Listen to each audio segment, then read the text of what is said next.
First name. Ron. Kaya naman ang aking plataforma ay nangangalang Ron Platform.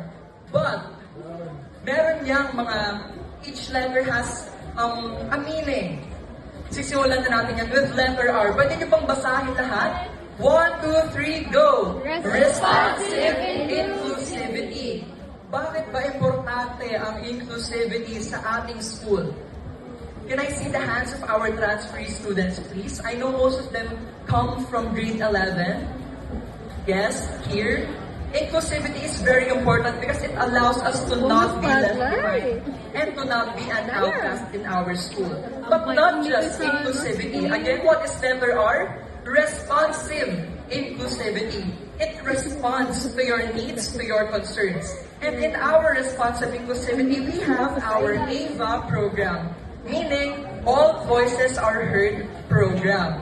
This responds quickly to issues like class concerns and work with the council and teachers to address them.